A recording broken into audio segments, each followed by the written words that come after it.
नमो अरिहन्ताणं नमो सिद्धाणं नमो आयरीयाणं नमो वज्झायाणं नमो लोये सौवसावूणं मोक्षमार्गस्य नेतारं भेत्तारं कर्मभूभृतां ज्ञातारं विश्वतत्त्वानां वंदे तत्गुणलब्धये। 1008 श्री मूलनायक आदिनाथ भगवान की जय। द्वासांग जिनवाणी माता की जय। आचार्य श्रेष्ठ आचार्य गुरुवर श्री 108 पूज्यपाद स्वामी महाराज की जय। आचार्य श्रेष्ठ आचार्य गुरुवर श्री 108 विद्यासागर जी महाराज की जय। जगत पूज्य निर्यापक श्रमण मुनि पुंगव श्री 108 सुधा सागर जी महाराज की जय। सर्वार सिद्धि ग्रंथराज की इस स्वाध्याय श्रृंखला में 6वें अध्याय के अंतर्गत 8 कर्मों के आश्रव के कारणों को हम विस्तार से समझ रहे हैं।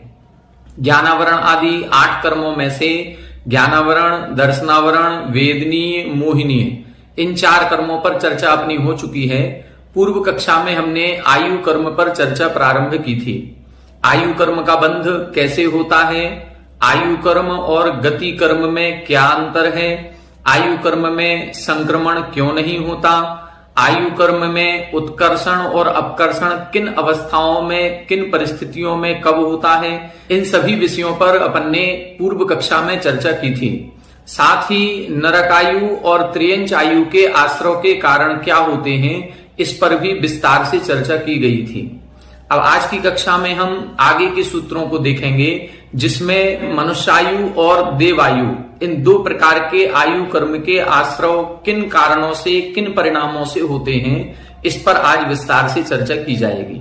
पूर्व कक्षा में हमने समझा था कि आयु कर्म का बंध जीवन में एक बार ही होता है और 8 अपकर्ष कालों के माध्यम से होता है। प्रथम जो अपकर्ष काल आता है वो हमारी जो भुज्यमान आयु है, उस भुज्यमान आयु के 2/3 भाग निकल जाने पर आता है। मतलब 3 भाग करेंगे और उन 3 भागों में से जब 2 भाग निकलेंगे तो जो प्रथम अंतर मुहूर्त आता है उसमें प्रथम अपकर्ष काल आता है। उस प्रथम अपकर्ष काल में आयु बंध के योग्य परिणाम यदि होते हैं तो आयु बंध हो जाता है, और यदि ऐसे परिणाम नहीं है तो फिर आयु बंध नहीं होता है।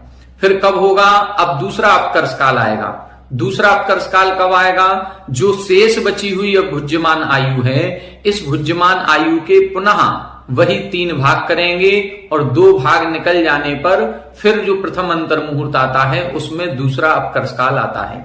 ऐसे कितने अपकर्ष काल आएंगे? ऐसे 8 अपकर्ष काल आते हैं।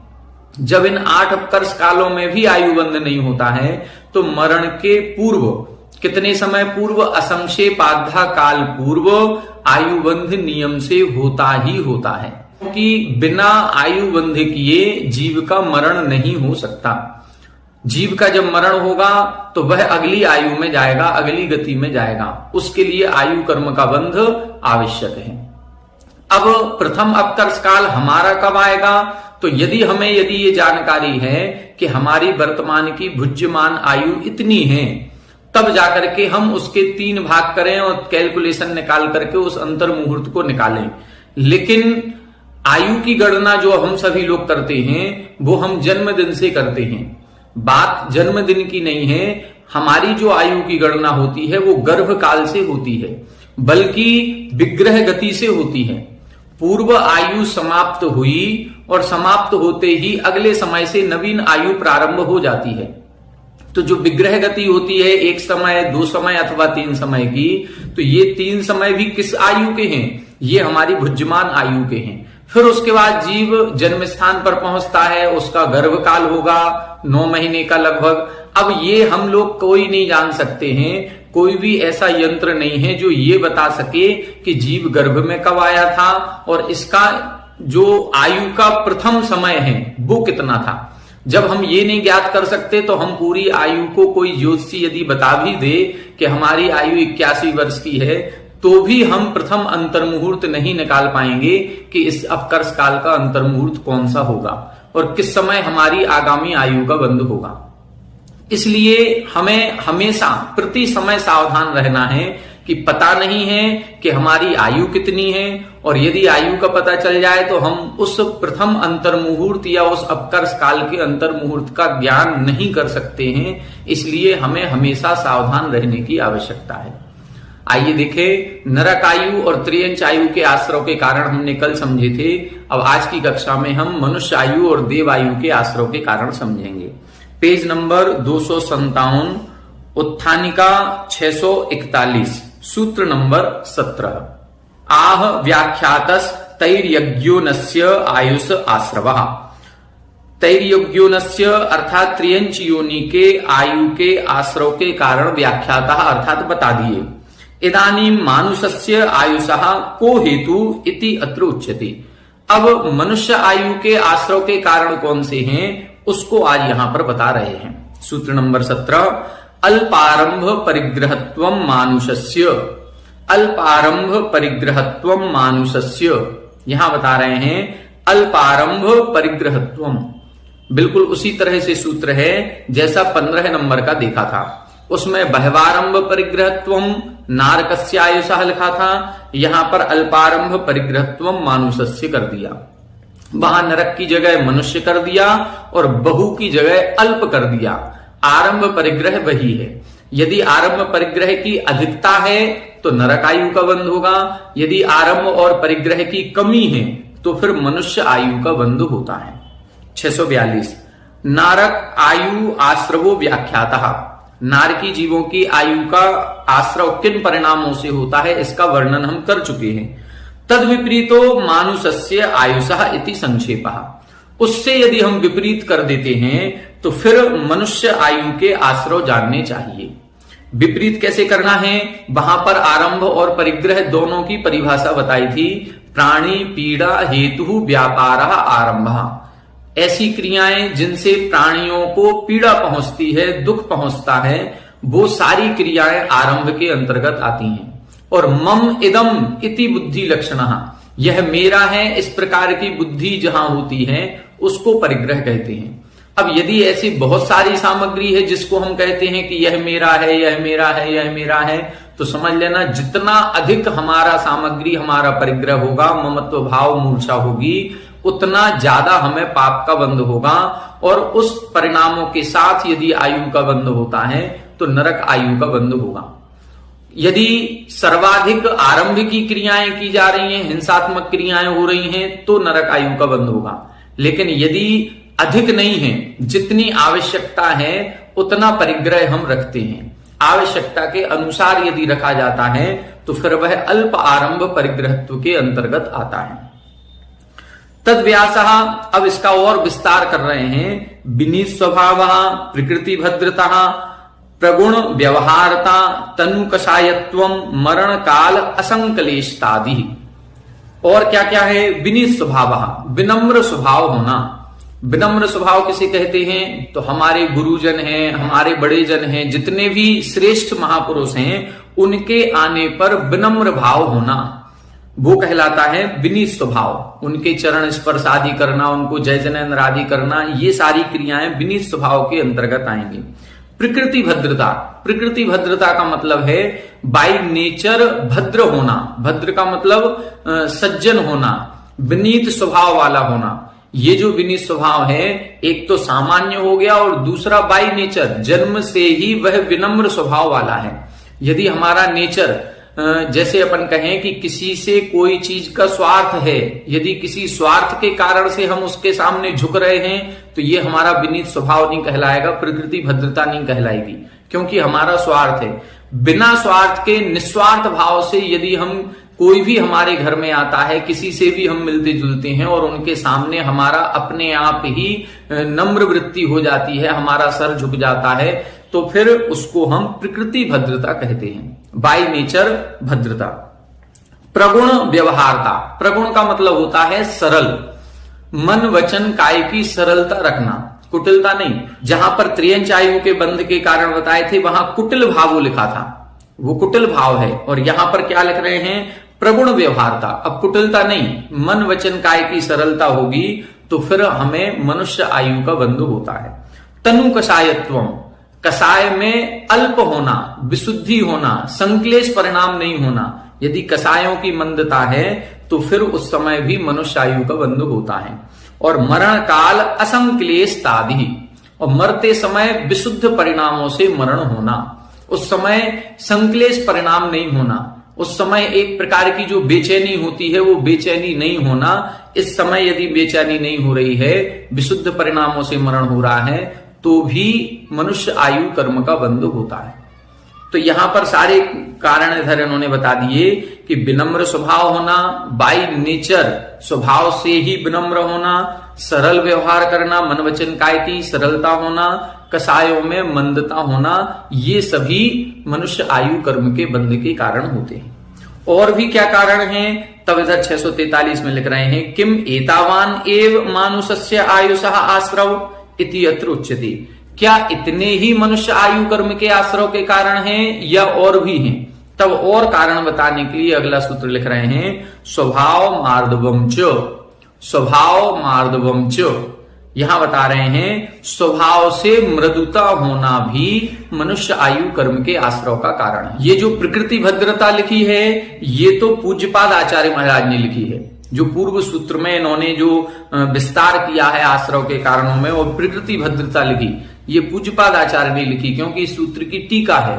और ये जो सूत्र लिखा है ये आचार्य उमा स्वामी जी ने लिखा है, स्वभाव मार्दवम च, मतलब स्वभाव से मृदुता होना, स्वभाव से ही विनम्र स्वभाव होना, ये दोनों चीजें दोनों भी आचार्यों को सहमत हैं। आचार्य उमा स्वामी जी ने बहुत पहले ये सूत्र लिख दिया, लगभग पहली दूसरी शताब्दी में आचार्य उमा स्वामी जी ने स्वभाव मार्दवम च लिखा, और 6वीं 7वीं शताब्दी में लगभग 400 वर्षों के बाद यह ग्रंथ लिखा गया। तो 400 वर्षों के बाद पूज्यपाद आचार्य भी प्रकृति भद्रता शब्द लिख रहे हैं, मतलब स्वभाव से विनम्रता होना ये मनुष्य आयु का मूल कारण है, मुख्य कारण है। जैसे अल्प आरंभ और अल्प परिग्रहपना है उसी प्रकार से लगाना चाहिए। 644 मृदोर भावो मार्दवम, यहां बता रहे हैं मृदुता का जो भाव होता है उसे मार्दवपना कहते हैं। हम सभी 10 लक्षण पर्व जब हमारे आते हैं और उसमें जब हम 10 धर्मों के प्रवचन सुनते हैं तो दूसरे नंबर का जो धर्म है वो मार्दव धर्म है, और उस समय अपन ने बहुत घंटे घंटे व्याख्यान सुना हुआ है। वही इधर बता रहे हैं मृदोर भावा मार्दव, मृदुता का जो भाव होता है वो मार्दवपना है। स्वभावेन मार्दवम, स्वभाव मार्दवम, जब यह मृदुता का भाव बाय नेचर स्वयं से जन्म से ही हमारे साथ होता है तो उसको हम स्वभाव मार्दवम कहते हैं। कई बार ये विनम्रता हमारी परिस्थिति को देख करके आती है, जब किसी से कोई चीज का ग्रहण करना हो, किसी से कोई चीज लेनी हो, स्वार्थ हो, तब जाकर के यदि हमारे पास विनम्र स्वभाव हो रहा है तो वो तो परिस्थिति बस हो गया। लेकिन यहां पर बता रहे हैं स्वभावेन मार्दवम, परिस्थिति कैसी भी हो हमेशा से ही विनम्र होना, ये यहां पर मनुष्य आयु कर्म के आश्रव का कारण है। क्या लिख रहे हैं, उपदेश अनपेक्षम इत्यर्थः, उपदेश अनपेक्षम, उपदेश अनपेक्षम का मतलब बिना किसी के कहे। यदि कहीं कोई कह रहा है कि इनको नमस्कार करो, तब यदि किसी ने कहा है तो फिर तो वो कहीं ना कहीं कोई परिस्थिति हो गई, कोई स्वार्थ हो गया। बिना किसी के कहे, बिना किसी पर निमित्त के स्वयं से ही झुकने का भाव होना, इसको बोलते हैं स्वभाव मृदुता। एतत् अपि मानुषस्य आयुषः आश्रवः, यह भी मनुष्य आयु कर्म के आश्रव का कारण है। पृथक योग करणम किमर्थम, इसको अलग से क्यों लिखा, उसी सूत्र में मिला करके लिख देते। उत्तरार्थम, क्योंकि यह आगे आने वाली जो आयु कर्म है उसके भी बंध का हेतु है। स्वभाव से मृदुता होना, इससे मनुष्य आयु कर्म का भी बंध होता है और देव आयु कर्म के का भी बंध होता है। देव आयुषः आश्रवः अयम अपि यथा स्यात्, क्योंकि देव आयु कर्म का आश्रव भी इस स्वभाव मार्दवम अर्थात स्वभाव से जो मृदुता का भाव है, इससे मनुष्यायु का भी बंध होता है और देवायु का भी बंध होता है। इसलिए इस सूत्र को अलग से लिखा, ये दोनों में ग्रहण होगा। 645 किम एतत् एव द्वितीयम मानुषस्य आश्रवः न इति उच्यते। क्या इतने ही मनुष्य आयु कर्म के आश्रव के कारण हैं? तब लिख रहे हैं न, ऐसा नहीं है, इतने ही मात्र नहीं है, और भी हैं। तो पहले इन्होंने अल्पारंभ परिग्रहत्वम बताया, दूसरे में स्वभाव मार्दवम च बताया, अब तीसरा और कारण बता रहे हैं जिससे भी मनुष्य आयु कर्म का बंध होता है। वो कौन से हैं? तब सूत्र लिखा निश्शील व्रतत्वम च सर्वेशाम, निश्शील व्रतत्वम च सर्वेशाम। यहां बता रहे हैं सर्वेशाम, सभी आयु कर्म के आश्रव का कारण है। चाहे नरक आयु हो, चाहे मनुष्य हो, देव हो, त्रियंच हो, कोई भी आयु हो, निःशील व्रतत्वम, शील और व्रत से जो रहित पना है, अर्थात जो असंयम का भाव है, उस असंयम के भाव में चारों भी आयु का बंध हो जाता है। संयम ग्रहण कर लेंगे तब तो इनसे देव आयु का ही बंध होगा। यदि हम मनुष्य त्रियंच हैं और यदि ये संयमी हैं, पंचम गुण स्थानवर्ती त्रियंच मैक्सिमम, या छठवें सातवें गुण स्थानवर्ती सम्यक दृष्टि मनुष्य जो है, वो कौन नियम से देव आयु का ही बंध करता है। तो यहां पर ये बता रहे हैं कि निःशील व्रतत्वम, यदि सम्यक दर्शन से और संयम से साथ हैं, तो संयम के साथ होने पर तो नियम से देवायु का बंध ही होता है। लेकिन निःशील व्रतत्वम, जब शील और व्रत से रहित होते हैं तो फिर चारों भी आयु का बंध हो सकता है। जैसे मनुष्य त्रियंच हैं, ये नरक भी जा सकते हैं, देव हैं वो त्रियंच बनते हैं, मनुष्य बनते हैं। अब देव नारकियों के तो कोई संयम है ही नहीं, अब वो असंयमी ही हैं, तो असंयम से भी मनुष्य और त्रियंच आयु का बंध होता है। मनुष्य यदि असंयमी है तो चारों गतियों में जा सकता है, इसलिए असंयम को चारों आयु के बंध का कारण लिखा है।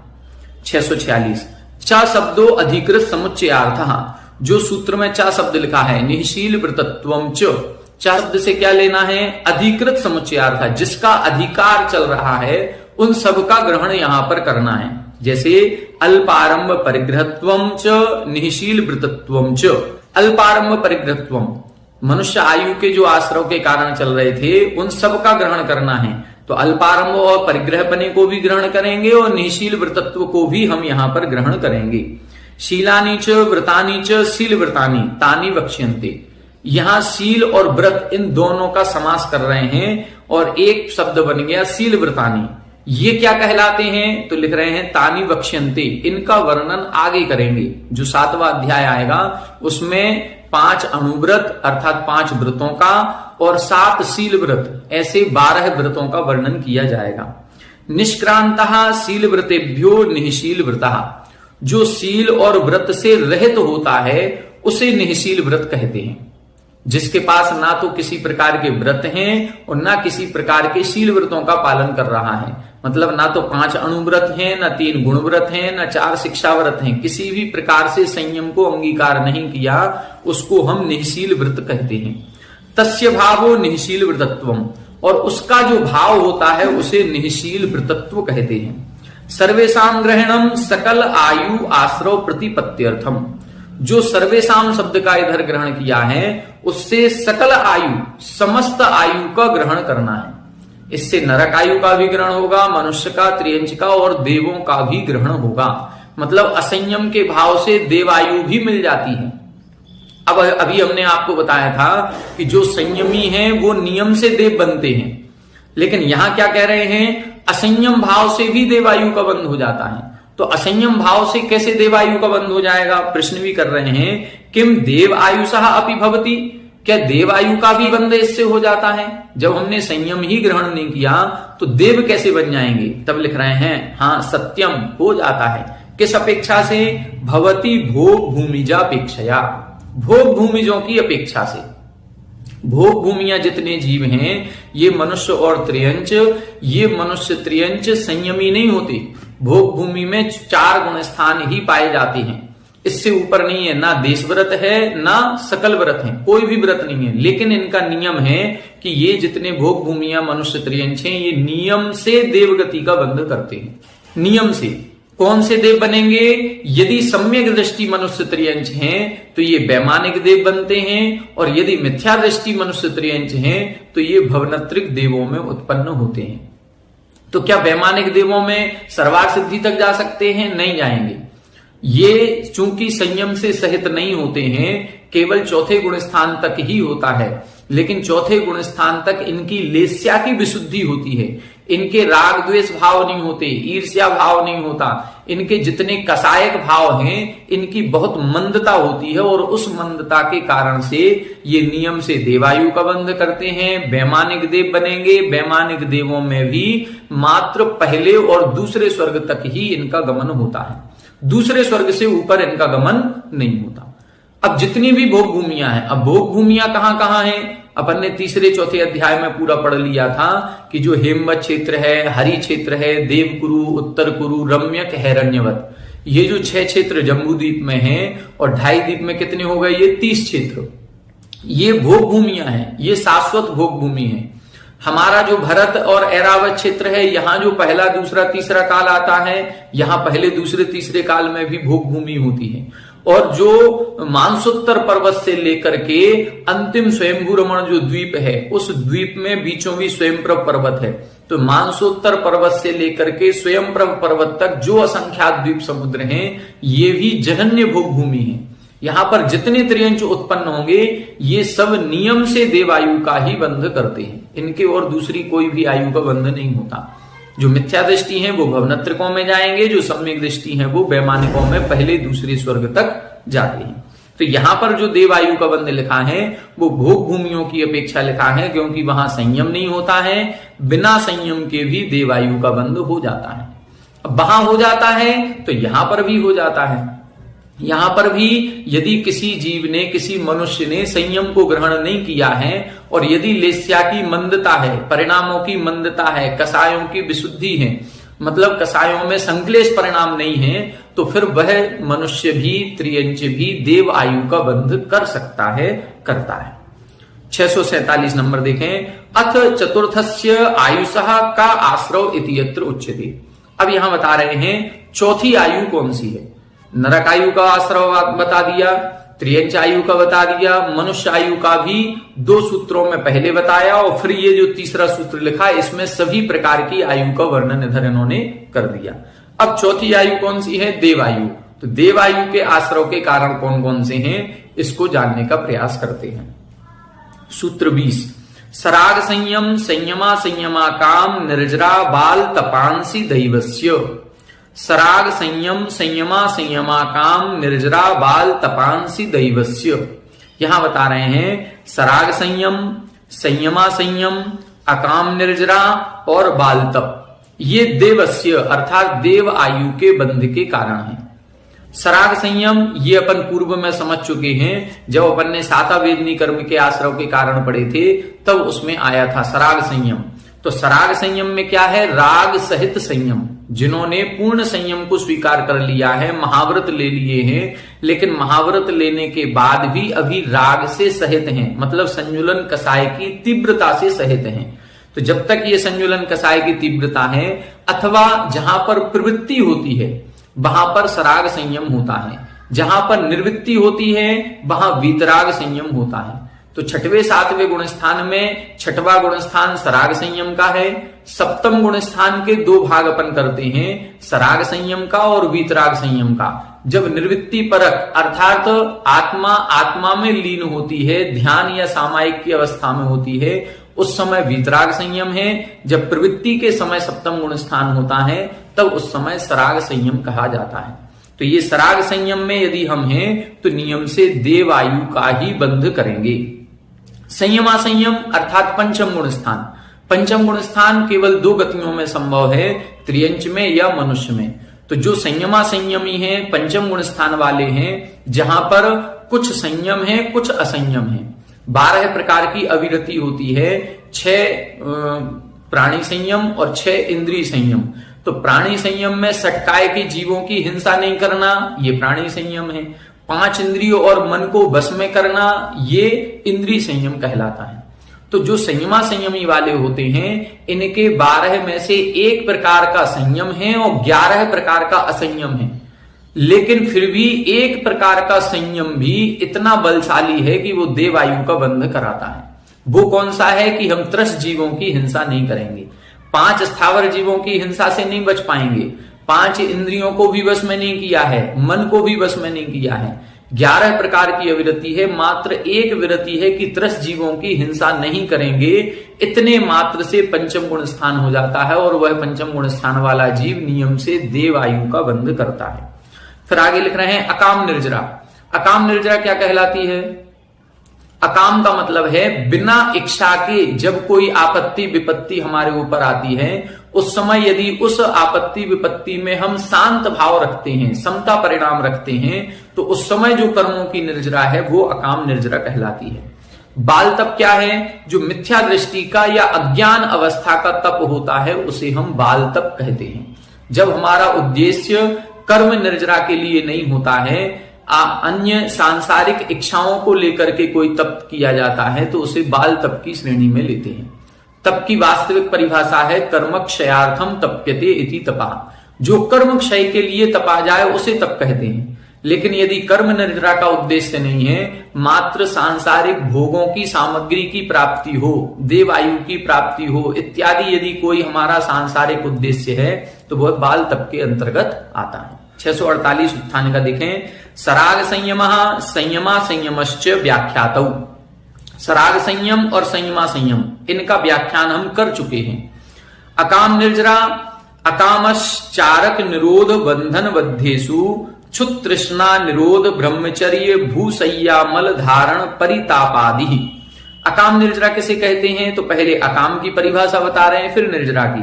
अकाम किसे कहेंगे? चारक निरोध, अर्थात कहीं जैसे जानवर आदि होते हैं इनको बाड़े में बांध दिया जाता है, तो ऐसा चारक निरोध कहीं बांध दिया जाए, इनके चलने फिरने का निषेध कर दिया जाए। रस्सी से बांध दिया तो अब वो चल फिर नहीं सकते, अपनी इच्छा से कहीं आ नहीं सकते, जा नहीं सकते।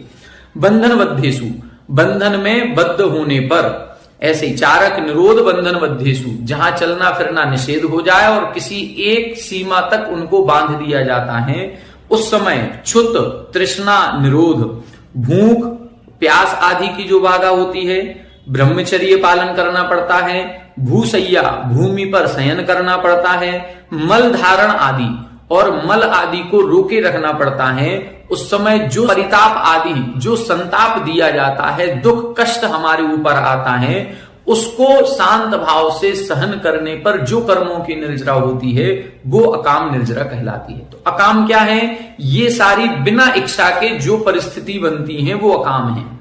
काम का मतलब इच्छा और अकाम का मतलब बिना इच्छा के। तो बिना इच्छा के हम बंधन में बद्ध हो गए हैं, बिना इच्छा के भूख प्यास आदि की बाधा हमें सता रही है।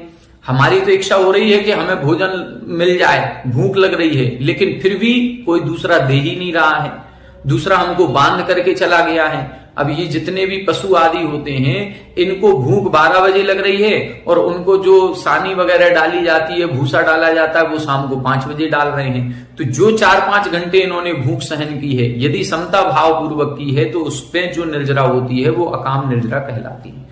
तो ये जितनी भी बाधाएं हैं, इन बाधाओं को समता पूर्वक सहन करने से अकामेन निर्जरा अकाम निर्जरा। इन अकाम अर्थात बिना इच्छा के इस प्रकार से जब परिस्थिति बनती है और उससे जो निर्जरा होती है वो अकाम निर्जरा कहलाती है। बाल तपो मिथ्या दर्शन उपेतम अनुपाय काय क्लेश प्रचुरम निकृति बहुल व्रत धारणम। बाल तप किसे कहते हैं? मिथ्या दर्शन उपेत, अर्थात मिथ्या दर्शन के साथ, सम्यक दर्शन नहीं है, हमारा सम्यक उद्देश्य नहीं है, श्रद्धा मजबूत नहीं है कि ये तप क्यों किया जा रहा है। यदि हमारी सही श्रद्धा नहीं है फिर भी हम एकासन उपवास किए जा रहे हैं, तो वो बाल तप के अंतर्गत आएगा। काय क्लेश प्रचुरम, अनेक प्रकार के शरीर को कष्ट देते हुए जो तप तपा जाता है उसको हम बाल तप के अंतर्गत लेते हैं। निकृति बहुल व्रत धारणम, अर्थात छल कपट धोखाधड़ी करके एक महानता का वेश धारण कर लेना। मन में वो भाव नहीं है फिर भी हम साधु बने घूम रहे हैं। तो यदि उस समय जो हम परिसहों को सहन कर रहे हैं, उपसर्ग को सहन कर रहे हैं, वो सब क्या कहलाएगा? हमारा बाल तप के अंतर्गत आएगा। हम मुनि तो बन गए हैं, लेकिन मुनि बनने का भाव अंदर में है ही नहीं। केवल हम दूसरों को दिखाने के लिए कि लोग कहें महाराज, खाने को लड्डू मिले लोग कहें महाराज, ये जो दोहा आता है, उस प्रकार से यदि हमने खोटा वेश धारण किया है तो वो जो भी त्याग तपस्या की जा रही है वो सब बाल तप के अंतर्गत आएगा। तानी एतानी दैवस्य आयुष आश्रव हेतु वेदितव्य, ये सब मिलकर के देव आयु कर्म के आश्रव के कारण जानने चाहिए। मतलब सराग संयम से, संयमा संयम से, अकाम निर्जरा से और बाल तप से, इनसे सबसे देव आयु का बंध होता है। यदि बाल तप कर रहे हैं तो भी देव आयु का बंध हो जाएगा, हम देव बन जाएंगे। लेकिन कौन से देव बनेंगे? हम भवनत्रिक देव बनेंगे, वैमानिक देव नहीं बन पाएंगे। अकाम निर्जरा से हम देव तो बनेंगे लेकिन वैमानिक देव नहीं बनेंगे, भवनत्रिक देवों में हमारा जन्म होगा। आगे देखें, किम एतावान एव दैवस्य आयुषः आश्रवः न इति आह, क्या इतने ही देव आयु के आश्रव के कारण हैं? तो बता रहे नहीं, और भी आयु के कारण हैं। सम्यक्त्वं च, यहां बता रहे हैं सम्यक दर्शन भी देव आयु के आश्रव का कारण है। सराग संयम है, संयमा संयम है, तो यहां पर एक और कारण लिख रहे हैं सम्यक्त्वम, अर्थात सम्यक दर्शन से यदि हम सहित हैं तो सम्यक दृष्टि जीव नियम से देव ही बनता है। 650, किम, यह क्या है? तो लिख रहे हैं दैवस्य आयुषः आश्रव इति अनुवर्तते। यहां पर भी देव आयु के आश्रव की अनुवृत्ति आती है कि मतलब जैसे पूर्व सूत्र में देव आयु कर्म के आश्रव के कारण बताए हैं, उसी प्रकार से यह सम्यक दर्शन भी देव आयु का बंध कराता है। अविशेष अविधाने भी सौधर्मादि विशेष गति, यहां बता रहे हैं अविशेष अविधाने भी। यहां पर हमने सामान्य कथन किया है, विशेष कथन नहीं किया। तो सामान्य कथन करने पर भी विशेष गति होगी। कौन सी विशेष गति होगी? कि सौधर्म आदि विशेष गति, अर्थात सौधर्म, ईशान, सानत कुमार, माहिंद्र जो वैमानिक देव हैं, इन वैमानिक देवों में इनका जन्म होता है। यदि हम सम्यक दृष्टि हैं और देव आयु का बंध कर रहे हैं तो फिर भवनत्रकों में नहीं जाएंगे, हम नियम से वैमानिक देव ही जाएंगे। ये विशेष कथन है। कुतः, ये कहां से लिया? पृथक करणात्, क्योंकि इस सूत्र को हमने पृथक से बनाया है। यदि हम चाहते तो उसी में लिख देते सम्यक्त्वम सराग संयम संयमा संयमा काम निर्जरा बाल तपांसी दैवस्य, उसी में जोड़ देते। लेकिन हमने अलग से लिखा है। इससे अर्थ ये निकलता है कि इससे नियम से वैमानिक देवों का ही बंध होता है। यदि ऐसा है तो पूर्व सूत्रे उक्त आश्रव विधि अविशेषेण प्रसक्तः तेन सराग संयम संयमा संयमौ अपि भवनवासी आदि आयुषः आश्रवौ प्राप्नुतः। यदि ऐसा है कि इससे आप सम्यक दर्शन को वैमानिक देवों की आयु का कारण मान रहे हैं, तो फिर जो पूर्व सूत्र में आपने सराग संयम और संयमा संयम लिखा है, इससे तो भवनत्रिक की आयु का बंध होगा। फिर सराग संयम से और संयमा संयम से तो भवनत्रिक की आयु का बंध होगा, और सम्यक दृष्टि जीव वैमानिक देव बनेगा। ये तो उल्टा हो गया। 5वें और 6वें और 7वें गुण स्थान वाला भवनत्रिकों में जाएगा और 4थे गुण स्थान वाला वैमानिकों में जाएगा। ये तो कथन नहीं बनेगा, फिर तो ये गलत हो जाएगा। तब इधर लिख रहे हैं नैष दोषः, ऐसा कोई दोष नहीं है। सम्यक्त्व अभावे सति तत् व्यपदेश अभावात तत् उभयम अपि अत्र अंतर भवति। क्योंकि सम्यक्त्व का यदि अभाव है तो फिर सराग संयम और संयमा संयम भी नहीं है। यदि सम्यक दर्शन नहीं है तो फिर 5वां गुण स्थान कैसे हो जाएगा? सम्यक दर्शन नहीं है तो 6वां 7वां गुण स्थान कैसे हो जाएगा? तो सम्यक दर्शन तो मूल में है। यदि सम्यक दर्शन के साथ सराग संयम और संयमा संयम बन रहा है तो ये नियम से वैमानिक देवों की आयु का बंध कराएंगे। और यदि सम्यक दर्शन नहीं है फिर भी हम व्रतों का पालन कर रहे हैं तो वो ना तो सराग संयम की कोटि में आएगा ना वो संयमा संयम की कोटि में आएगा। वो कहां जाएगा? वो बाल तप के अंतर्गत आएगा। यदि सम्यक दर्शन नहीं है फिर भी चारित्र का पालन किया जा रहा है तो वह बाल तप के अंतर्गत आएगा। वो फिर सराग संयम और संयमा संयम के अंतर्गत नहीं आएगा। इसलिए इधर स्पष्ट कर दिया कि सम्यक्त्व अभावे सति, सम्यक दर्शन का अभाव होने पर तत् व्यपदेश अभावात, उस सराग संयम और संयमा संयम का भी व्यपदेश नहीं है, उसका भी अभाव है। तत् उभयम अपि अत्र अंतर भवति, इसलिए उन दोनों का ग्रहण यहां पर होता है सम्यक्त्व के साथ। तो अब क्या अर्थ निकला? सम्यक दर्शन, सराग संयम और संयमा संयम ये वैमानिक देवों की आयु के आश्रव के कारण है, और बाल तप और अकाम निर्जरा यदि हो रही है तो ये भवनत्रिक देवों की आयु का कारण है। देव आयु का तो कारण है, ऐसा नहीं है सराग संयम संयमा संयम देवायु का कारण नहीं है, या बाल तप और अकाम निर्जरा देवायु का कारण नहीं है। देवायु का तो कारण है, लेकिन बाल तप और अकाम निर्जरा से भवनत्रिक की आयु बनेगी, और सम्यक दृष्टि जीव यदि है और संयम के साथ है या संयमा संयम के साथ है तो नियम से वैमानिक देव बनेगा। इस प्रकार से अपन ने चारों प्रकार की आयु कर्म के आश्रव के कारण समझ लिए। अब यदि हम बहुत आरंभ परिग्रह से सहित हैं, व्रतों से रहित हैं, तो नियम से नरक आयु का बंध करेंगे। अल्पारंभ अल्प परिग्रह करते हैं या स्वभाव से मृदुता हमारे है तो मनुष्य आयु का बंध करेंगे। मायाचारी अधिक करते हैं, छल कपट धोखाधड़ी का काम करते हैं तो त्रियंच आयु का बंध करेंगे। और यदि हम सराग संयम, संयमा संयम या सम्यक दर्शन से सहित हैं तो नियम से देव आयु का बंध करेंगे। इस प्रकार से आयु कर्म पर विशेष व्याख्यान जो 4-5 सूत्रों में इधर इन्होंने बताया उसका व्याख्यान अपन ने पूर्ण किया। अब आगे की कक्षा में हम नाम कर्म, गोत्र कर्म और अंतराय कर्म, ये 3 कर्म और बचे हैं, इनके आश्रव के कारण समझेंगे। आज की कक्षा में इतना ही। आगे की कक्षा में नाम कर्म पर विशेष चर्चा की जाएगी। आप सभी हमारे साथ बने रहें। सभी को जय।